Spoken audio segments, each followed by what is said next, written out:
What's going on, New York Giants fans? Welcome back to another video. If you guys haven't already, like, comment, and subscribe. Turn on that notification button so you get notified when a live stream pops or a video drops. Hope you all follow social media. Hope you guys are doing well on this Memorial Day weekend. So, with that being said, this is going to be a lengthy video. We're going to talk about a couple of subjects. OTA notes, top training camp, and preseason battles that may happen, most likely will happen. And then I got a message for the Giants fans at the end. But let's get to it. So, OTA notes, obviously the NFLPA advised everybody, or at least most of their players, if not all of them, to stay home and away from the organized team activities this offseason, claiming that there's, no safety protocols. And, JC Treader was big in that. If you guys haven't already, go check out the video that I did on that, because I came out with a bunch of statistics saying that virtual off-season activities are actually less beneficial than actual in-person activities, which makes sense. It's common sense. But obviously, JC Treader, the NFLPA, don't believe that. So with that being said, I'll make like a small comment on it. But here are the players that did not show up to the minicamps on May 27th, organized team activities.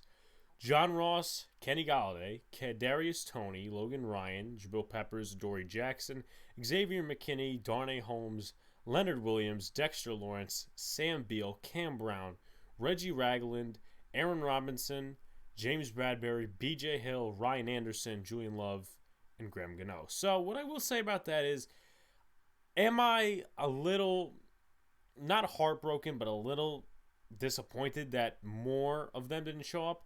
They already got 50-plus guys there. I'm a little disappointed, yes. And I'm happy, though, that Logan Ryan is taking the defensive backs to Florida and working them out. The thing I'm scared about is what if a Juwan James situation happens? One of them tears their ACL, they don't get their money from the Giants, they start suing the NFLPA and the New York Giants for a grievance or something like that. We already have some sort of lawsuit going on with people in the front office. I don't know much about that. I have to do more research. So that's the only thing I'm scared about. But as of right now, I just hope everybody is staying active. Sam Beal should honestly be the one going to OTAs right now, because he's missed most of his career due to injuries and the opt-out. So he needs to prove that he, needs to be a Giant. He needs to prove that he is a Giant and is worthy of being on this roster. If not, and, he obviously, once again, it's a choice of whether you show up or not. But my point is, this guy has missed almost his full Giants career. The Giants invested a supplemental draft pick in this guy, thinking big hopes. But obviously, it's been actually the quite opposite of what they thought. So, another thing I want to point out, obviously after the OTA thing, who didn't show up, Carter Coughlin, inside linebacker. Now, we're going to talk about preseason and training camp battles a little later on in this video. But Carter Coughlin, inside linebacker, one of the quarterback hits he had last year, he had two. One of the QB hits he had was from the inside linebacker spot. That was against the Seattle Seahawks. With that being said, I'll say this. It adds more bodies and I guess takes the pressure off of the other outside linebackers, to say the least. We'll go over later. Now, the guys you do have at inside linebacker, which is kind of a preview for later, the guys you do have at inside linebacker, other than Blake Martinez, Tate Crowder, Devontae Downs, Cale Garrett, I feel like I'm missing a couple. Reggie Ragland is definitely one of them. And I believe I'm missing one more, TJ Brunson. That was the 7th round pick the Giants invested last year. He played like not even a game. He apparently played like 3 snaps. Apparently they weren't like very notable. They were just like, I guess special team snaps. But with that being said, we'll go into that a lot later on. And the starting offensive line. Right now it looks as if the starting offensive line, now we're in OTAs, we're not in training camp, we're not in preseason, but the starting offensive line looks like this: Andrew Thomas, Shane Lemieux, Nick Yates, Will Hernandez, and Matt Parrott. Matt Parrott and Will Hernandez have been working with each other this offseason in workouts, especially with Landon Collins in one of the workouts, which, Landon Collins, we all know how he turned out after, basically leaving the New York Giants, complaining. That's another video, another topic, another story. But that's good for chemistry. We all know last year Will Hernandez didn't necessarily work well with Andrew Thomas, not being in terms of a behavioral aspect, but in terms of chemistry on the left side. We all know that the Lemieux-Thomas chemistry worked better, and Will Hernandez got less of the playing time. He got the raw end of the stick, and now he's working to come back as the right guard next to Matt Peart on the right side, and then Nick Gates to his left side being the center. So that's pretty much it for the OTA notes of this section. So let's go into the top training camp and preseason battles. I am really looking forward to training camp, preseason. Fans will be back in the stands. This is going to be preseason games coming back. I am so excited just to see the roster competition. I'm one of the guys that's hyped for it. I know a lot of casuals aren't, but I'm just happy to see that there's game action going on rather than us waiting for September. It's going to happen in August, but only 3 games this year. But once again, at least they're playing. At least they're playing. That's what we got to say. So one of them I have is the left guard and right guard positions. We all know, and me going back to the starting offensive line in camps, Lemieux-Thomas, that duo, 4 sacks, 30 pressures in 9 games starting in about week 8 against the Tampa Bay Bucks. And then the first half of the season in 7 games, Hernandez and Thomas, 5 sacks, 36 pressures in 7 games. As for a while now, I've been saying that the Giants coaching staff has really fallen out of favor, or at least Will Hernandez has fallen out of favor with this Giants coaching staff because he didn't play a lot last year. He wasn't even stuffed on any of the sides to start a game after week 8. Now, a lot of people speculate that to be COVID related. The reporters would have reported something, my honest opinion, but once again, I think it's just preference. I think they were trying to get Lemieux snaps next to Thomas and keep Kevin Zeitler the most agile pass protector in there as well. Obviously, Will Hernandez rotated, but did not play in Week 17 game against the Cowboys. So they also have Zach Fulton, who gave up 10 sacks, 36 pressures in 16 games with the Houston Texans last year. This is going to be an interesting matchup. The way I look at this is that you're really trying to implement the future of this offensive line. And the way they put the starting offensive line in OTAs right now, it feels they're trying to go for the long term and not the short term, which is something I like. We can't keep stuffing veterans in there unless injuries happen or some suspensions happen. We cannot keep stuffing in these, veterans in there just to do the short term. If we're thinking on a long-term basis of protecting Daniel Jones or whoever's going to be the quarterback, we have to think about our future in terms of wide receivers at every position. We have to get younger, and the offensive line is a young offensive line. Kim Jones disagrees. So I like that they added, Hernandez to the right side because I personally like him as a player. Him as an individual player is bad for, I guess, Andrew Thomas, but he didn't have that bad of stats. He's like an average guard. A lot of people wanted him to be a Pro Bowler, knowing that he was a second-round pick from 2018. I had high hopes for him, but I have him as average guard right now. I'd take him over Weston Richburg. Richburg retired, but my point is I'd take an average guard over a guard that's supposed to be good, gets injured a lot, whatever. And the other guys that could compete for those positions are Jonathan Harrison, Chad Slade, and Kenny Wiggins. Now, there's been a lot of times where the offensive line looks good in the preseason and does bad in the regular season. And that's happened a lot with the New York Giants over the past couple of years. In 2018, we had Eric Flowers and Patrick Omameh on the right side. And we also had, the next year, we had Zeitler and the new guy, Mike Remmers and John Jalapeno at center. They look good in the preseason. Weeks later, in like week 4, 5, 6, 7, down the line, the offensive line didn't play well for a multitude of reasons. But, preseason, it means something, but it doesn't, I guess, because, of roster competition, but you're also facing, and not getting much snaps, but you're also not spending a lot of time facing the number 1 team. Sometimes you'll be facing the number 2 team, like last year against the Chicago Bears. The year before that, I get mixed up a little. In 2019, when the New York Giants faced the Chicago Bears at home in the preseason, I was at that game, by the way, they put in their 2 starters. They didn't put in Trubisky. They didn't put in Tariq Cohen. They put in their second offensive line. They put in Chase Daniel to start the game.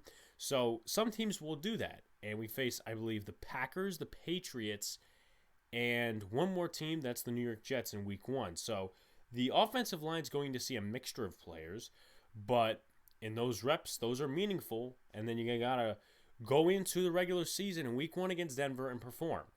Because Denver has Bradley Chubb and Von Miller. As of right now, those are their 2 best pass rushers. So as for the left guard and right guard spots, they have to compete. And for what I will say about Will Hernandez, he needs to do better in terms of chemistry with teammates. Matt Parrott obviously worked with him in the offseason of the 2 being paired together. Will Hernandez working at right guard. And Shane Lemieux needs to improve in pass protection. We don't want to be going in there week 1 unsure about Shane Lemieux and possibly have to throw in Zach Fulton or another guard. So with that being said, let's go to something similar to the offensive line, actually on this same offensive line, just a different position. Right tackle. A lot of people don't anticipate this, but I anticipate it just because Nate Solder's coming back, and Matt Parrott actually has a shot at starting. Matt Parrott, last year, in limited amounts of snaps, 9 pressures and 2 sacks, not that bad for a rookie third-round pick that was raw coming out of UConn, and he played limited snaps, didn't play Week 17, and also started playing in around Week 6. But once again, not bad for Parrott. He also run blocked pretty well. Nate Solder, 2020, he opted out because of his son's health. The year before, he wasn't good. 11 sacks, 57 pressures. Now, a lot of people have argued with me, oh, it's Daniel Jones that really caused his screw-ups. Yeah, but he has not worked out on the contract. Hence, why the New York Giants had to lower his cap hit for the 2021 season. Next year, it's probably going to be more than it is this year, or they will just cut him. And we'll see what happens with that. But it's on the basis of what I talked about before of not starting a veteran and actually going with your younger guys. I don't want to be, personally, my opinion, I don't want to be starting Nate Solder. I don't. This guy hasn't been active in 2 years, and I understand, opt out. It's a tough thing, even the reasonings behind it. Laverne Duvernay Tardif, I might have pronounced his name wrong, I might have butchered it, but he opted out to be a nurse and help the nurses with the COVID-19 pandemic. Nate Solder, he opted out to help his son because his son, I think, has a tumor, if I'm not mistaken, in his brain or something like that. Shout out to them. I wish them all the best. But in terms of on the field, we have to get serious and we have to be real. We can't be shading behind things. And if you ask every Giants fan right now, or most Giants fans, hey, Matt Parrott should start right tackle going into week 1 next year. We don't have a veteran like Cameron Fleming anymore. He is with the Denver Broncos. My point is, if you're going to start the young guys, if you believe in the young guys, if you did not draft anyone, you go with the young guys. You can't be throwing in veterans because you're not giving those guys a chance. So, Matt Parrott, I believe he will start, but I think it's going to be a good battle between Parrott and Solder. Also, some others that could actually compete at the right tackle position. Kyle Murphy and Jackson Barton. Barton will probably be the left tackle on the second or third team as well. And this next one is actually a very anticipating matchup. 8 total outside linebackers. There is a lot we have to talk about here. Probably the most discussion we have in this video. Total of 8 outside linebackers. Let's list them all. Lorenzo Carter, O'Shane Ximines, Azeez Ojulari, Cam Brown, Ryan Anderson, Nico Lalos, Ellerson Smith, and Trent Harris. Now let's actually do the smaller ones before we get the bigger ones. Trent Harris, with the Giants in 2020, he was on and off the practice squad, signed on to the active roster, was released, he was on and off. But in a total of 4 games, played 6% of the snaps, 5 tackles, half a sack, and a pressure. And then Nico Lalos, who was brought off the practice squad for the Bengals game, earned his spot for the rest of the year. 1 pressure, 1 interception, a pass deflection, a fumble recovery, 6 tackles in 6 games. Ellerson Smith, the 4th-round pick out of Northern Iowa, opted out last year. He didn't opt out last year. The league that he played in college football, the conference, if you will, they decided not to play, so that was unfortunate for him. That is the only Giants draft pick, to my knowledge, that actually did not play in 2020. Now, you have Ryan Anderson, who I've pretty much been hyping all of this offseason because I really think he's a dark horse candidate to make the roster, and let's just say Azeez can't play or Lorenzo can't play, and you really need somebody to step in. I think if he gets the time and Patrick Graham really benefits him as a former linebackers coach, I think he's going to do well. His most productive season was in 2019, 19 pressures, 4 sacks, 6 quarterback knockdowns, 9 hurries, and a total of 44 tackles, and he only played like 49% of the snaps that year. And this was the defense that was coming along. Obviously, Jay Gruden was fired. They brought in Jack Del Rio and more talent. But with that being said, he was uprising. He was a second-round pick, I believe, out of Alabama, actually. They had high hopes for him. I guess they didn't play him a lot, and they didn't really see anything from him in camp. But he is a dark horse candidate for me to really not break out, to be a good veteran piece in this outside linebacking core, kind of like how Kyler Fackrell was last year. Cam Brown in 2020, 4 pressures, 3 quarterback hits, 12 tackles, 1 forced fumble in 15 games. Obviously, that was not all on defense, and 9% of the defensive snaps. Azeez Ojulari, the second-round pick out of Georgia, high hopes for him. And you have O'Shane Ximines, and then I'll get to Carter in just a second. O'Shane Ximines played only 10% of the snaps in 2020. Now, if you look at Lorenzo Carter's snap count, or at least snap percentage for 2020, because of the injury, 21% on defense. But if you look at the games, 99%, 98%, 50-something percent, those percentages are extremely high for the defense, knowing how many outside linebackers we had with Kyler Fackrell and Marcus Golden. The New York Giants coaching staff saw something out of him. I don't think they saw the same out of O'Shane Ximines, because the most snaps he played, and I will harp on this for the rest of the offseason, the most snaps he played was in the 49ers game, and we effectively got our ass kicked. But in his rookie year, he was actually pretty good under the Betcher system. 4.5 sacks, 25 tackles, 9 quarterback hits, and 5 tackles for a loss in 45% of the snaps. Now look at Lorenzo Carter last year, shortly before he got injured with the Achilles. He had 1 sack, 7 pressures, had some good stuff in the run game within the first 2 games, 15 tackles total.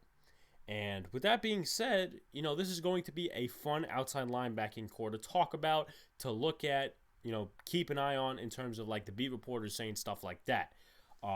This is going to be extremely competitive. I expect maybe some dark horse candidates to actually play for their spot. I think O'Shane Ximines is potentially on the cutting block, and it's going to be interesting because I don't know if the NFL is keeping the 16-man practice squads this year, so possibly more outside linebackers go on there. The Giants only kept 5 to 6, if I recollect correctly, last year. They have 8. So possibly 2 go. Maybe it's Nico Lalos. Maybe he doesn't make the roster. Maybe it's Trent Harris. Maybe Cam Brown doesn't fit the spectrum. Maybe, who knows, O'Shane Ximines gets cut. So it's going to be a lot of speculation from us content creators till training camp and the preseason begins, and we actually get to see what happens. We'll get to see because we'll obviously watch preseason games and be at training camp, but obviously I don't know that anyone's going, all how many days, so the beat reporters will be there telling us stuff. And to pretty much finish it off, it's going to be on the outside linebacking core. There's going to be multiple guys rushing the passer this year, so it's not going to be one defined guy. But if O'Shane Ximines can get back to his 2019 form, that's very high asking of him. But also, if he could do that, he stays on the roster. If not, well, sayonara, because O'Shane Ximines is one of my favorite players. But once again, we have to set aside that if we're talking about a team in an unbiased fashion. Now, running back 2 and 3. This is an interesting battle that a lot of people probably have touched on in their videos. I'm touching on it here. So, you have Corey Clement, Devontae Booker, Taquan Mizell, Raquel Armstead, and Gary Brightwell. Gary Brightwell, the 6th-round pick out of Arizona. Raquel Armstead, the 5th-round pick out of Temple from 2019 for the Jacksonville Jaguars. Last year, he had multiple COVID issues relating to respiratory illnesses after the fact, so he did not play in 2020. Taquan Mizell, who's really been with the Bears the last couple of years as a camp body. Devontae Booker, the running back, the backup running back for the Raiders last year, years before that in Denver.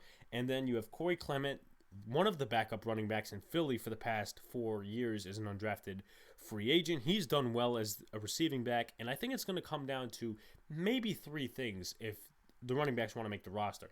And also they have to keep in mind that a fullback is probably going to make the roster as well. And here are my 3 things.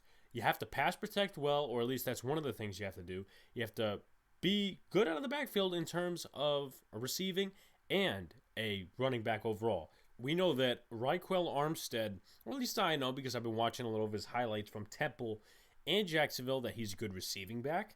He can pass protect a little bit, and he's a powerful runner. Gary Brightwell, obviously, he's very elusive. He likes to break some tackles going from his college stuff at Arizona.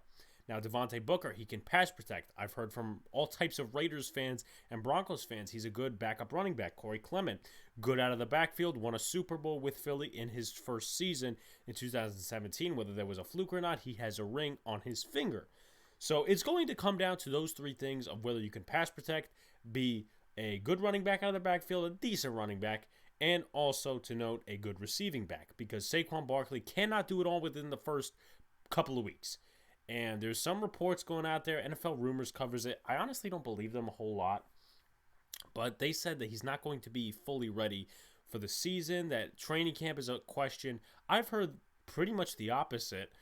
But if that's the case, you can't really go pass heavy, in my personal opinion, against Denver week 1. Here's why. They added a lot to their defense. At least the backfield in terms of like the secondary. They still have Justin Simmons. Patrick Surtain, they drafted with their first-round pick. They got Kyle Fuller, Ronald Darby, who's coming off a good season in Washington, and Bryce Callahan. So unless the front seven doesn't do it, the defense is going to be good. And unless the coaching isn't good also as well. You have to factor that in with, I think it's Ed Donatel that's like the defensive coordinator in Denver. He was one of the defensive coaches in Chicago, and then I think Vic Fangio pulled him over in 2019 when he got a coaching job. But my point is, it's going to be down to those three things, and they will have to be able to do it by committee if perhaps Saquon Barkley is not ready. So with that being said, let's move on to our final subject and our final position, which we talked about a little bit about Carter Coughlin. That's the inside linebacker position.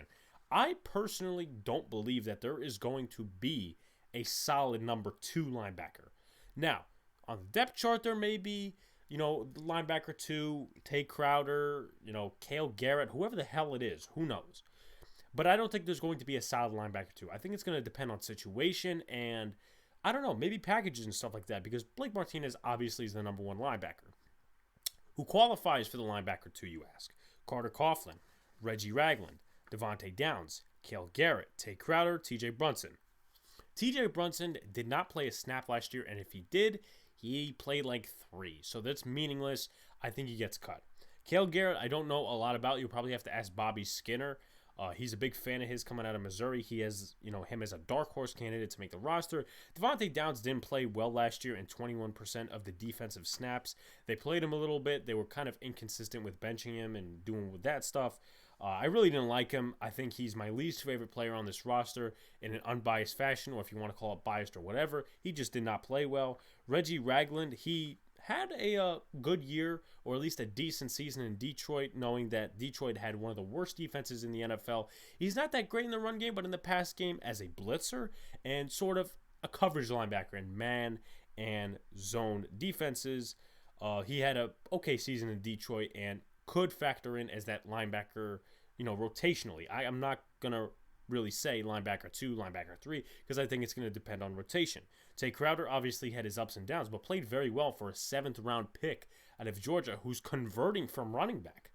So with that being said, I'm going to say that it's going to be very versatile in terms of what Patrick Graham wants these linebackers to be. It's going to be versatile. Can you do this in the passing game? Can you do this in the running game? It's going to be a multitude of things that he's going to ask these different linebackers, and I think it's going to be why the Giants will keep at least 4 inside linebackers. You obviously got Blake Martinez, who's the big run stuffer. Someone needs to do some pass coverage. I don't know if they're going to have Jabril Peppers do it. If it's anybody as a safety or as a cornerback, they add because they got huge amounts of depth in the secondary, but perhaps they ask a linebacker to do it. Maybe Tay Crowder takes on that role a little more. Maybe Carter Coughlin does. Maybe Reggie Ragland does, because he's got some experience going back to Detroit and Kansas City and the other teams he was with, and obviously the years before at Alabama. So it's going to be interesting.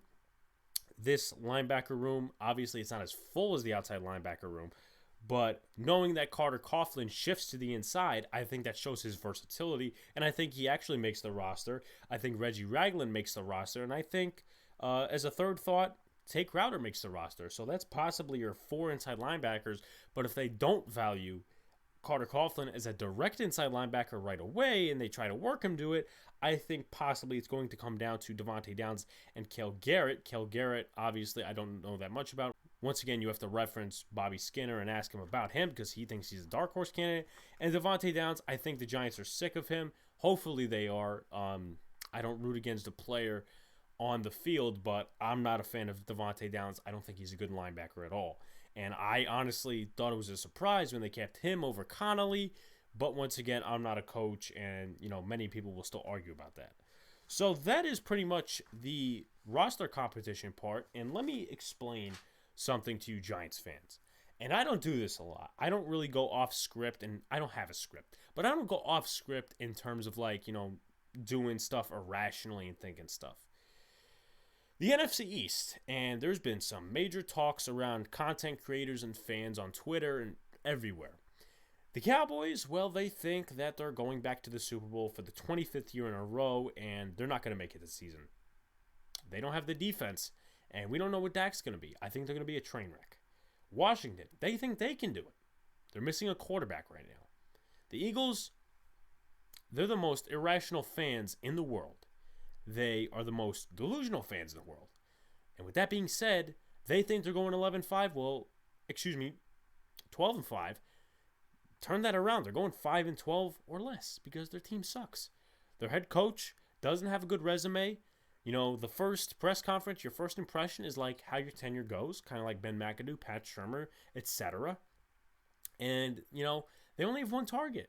Zach Ertz, he's injury prone. Dallas Goedert might factor into the same thing as, he's not really a number one tight end. Devonta Smith, they drafted, yeah, sure. But they don't have good wide receivers. They draft every year. They come out like shit.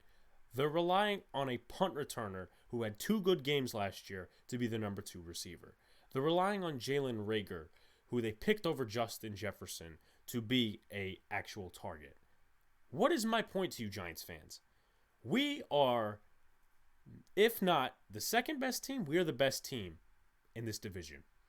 And, I think it's time for us to actually be a little delusional and get motivated and get hyped. Why do I say that? Because the years of losing have caused us to fight with each other. Content creators, fans, anyone else, workers, who knows? But my point is, now that we got a talented roster, now that we got a coach who actually gives a shit and actually will go out there and run through a brick wall for his whole team, and that really players will do the same for him, and that, they were proving Emmanuel Acho wrong about, the training camp and I don't know what he was comparing it to, like Nazi boot camp or military boot camp or whatever. But my point is, now that we got a good team and a good coach that's semi-established, let's start talking it up, Giants fans. I know the offseason's long, and I know we've got so many months till actual football resumes, but hey, we got a talented roster full of semi-proven players. We need to start moving out of the pity section. We need to start moving out of, oh my God, the Giants are going to be 7-10. Stop being ridiculous. Let me tell you something, people. And this ain't even related to the NFC East. ESPN, if you guys watch ESPN, that's your choice. I'm not going to sit here and tell you to watch my channel or anyone else's channel. Here's what I'll say about them. They have been ragdolling the Giants for the past couple of months. They've made improvements, meaning the New York Giants. They don't want to remark on it, and when they do, they think it's fake. Max Kellerman, he's not a real Giants fan. ESPN, Mike Greenberg, Stephen A. Smith, all those guys, they're all fake analysts because they don't look at the film and they don't actually go on the facts. They do popular opinions. That's what they try to get views on and stuff like that. They, in my personal opinion, over the last week, have been sticking to an anti-New York agenda. This is not just Giants-based.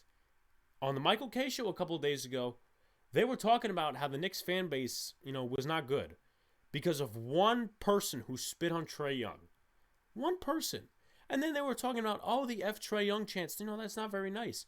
Okay, so start getting rid of, all the other chants in sports. F Trae Young because he literally hates the fan base, okay? He literally hates the fan base. He's an entire clown. He wants the smoke. This is called sports. The league is getting too soft, like Derrick Rose said. And I know, I'm going off Giants script. But my point is, if you're going to bring up something, talk about the Nets fans being irrelevant. Oh, that's right. Y'all said earlier that you're tired of the narrative that the Knicks run New York. My point is, ladies and gentlemen, that the ESPN crew, in my personal opinion, now, the Michael Kay show said in the past that, we control the editorial, not anybody else. Well, I'm starting to not believe that now that you're sticking to an anti-New York Knicks narrative. Because in the past, when the Knicks were doing good this season, in the regular season, nobody would remark on them. It was always LeBron. It was always freaking who else was in the playoffs. It was also the Brooklyn Nets that y'all were sucking off. So my point is, to Giants fans and fans of the Knicks and fans of, any team that's hated, go out there and hype the team. Go out there and get motivated. Talk delusional. Talk your facts. Talk about how Kenny Galladay is the best receiver on this team and maybe the best receiver in this division. Talk about how Daniel Jones is absolutely going to defy expectations. It's the time of year, and it is actually the time this year with a talented roster and a good coaching staff that we need to stand up for this team and stop sitting back like wusses. We need to stop being bullied by other fans and our own fans ourselves. We need to stand up and talk about how talented this team is. We need to stop saying, we'll see, the analyst says this. Stop listening to the analyst and actually be a fan for once. Who said it was not fun being a fan? I'm a content creator. I always try to keep it real on here, keep it rigid, whatever those friggin' phrases are. But I'm not going to stop being a fan. You shouldn't either. So with that being said, talk your shit to Eagles fans, Redskin fans. I don't care what their name is. To Cowboys fans, any fan who doubts you. Cardinals fans, their team is overrated as all hell. If they want to talk trash, I don't know why they would want to. But my point is, Giants fans, you need to start getting motivated. Because now that we have a proven team with a proven coaching staff, and we've made improvements unlike the rest of this division, well, Washington's made improvements, we need to get up on our feet and say, let's go fucking Giants. And we need to say, and we need to act like we're winning the Super Bowl. And we need to act like we're actually a good team and stop sitting back and with a losing mentality. We need to stop talking about, losing for Chase Young would have been a better idea than going in the draft and selecting Andrew Thomas. Stop with that nonsense right now. If you want to live in the past, go be a Cowboys fan, go be a Jets fan, go be somebody else's fan, go be a bandwagon. We stick here for real Giants fans. And that's for other content creators as well. Get on the train right now or don't get on it at all. If you weren't a fan at 3-13, don't be a fan at 6-10. Don't be a fan at 12-5. Because let me tell you something. To finally remark this video, and I know this has been a long rant discussion. I knew somebody, actually a former teacher of mine, about when I was in 8th grade. So that was 2016. Her husband stopped watching the Steelers at 4-2. I never stopped watching the Giants when they were 3-13, 4-12, 5-11, 6-10. I've been there. I may not have liked football in the beginning, but I'm a fucking fan right now. And all you Giants fans, for the final remark of this video, you need to stand up, defend your team, and get hyped. Because this is going to be the biggest season, anticipatively, in the last couple of years, maybe since our Super Bowl year. So with that being said, make sure to like, comment, and subscribe. Turn on that notification button so you get notified when a live stream pops or a video drops. Come back to this channel, guys. We really enjoy your feedback, your likes, your comments, subscriptions. We enjoy the talk between fans and content creators. And Giants fans, Knicks fans, whoever, wants to listen to me about that fan stuff, about ESPN and getting hyped, that could be taken for anything. But my narrative on that was Knicks, Giants, and Yankees. Yankees not right now because they kind of suck a little bit. But Giants and Knicks. We'll see what happens for the rest of the Knicks series. But once again, guys, thank you for coming out to this video. Peace out and stay cool.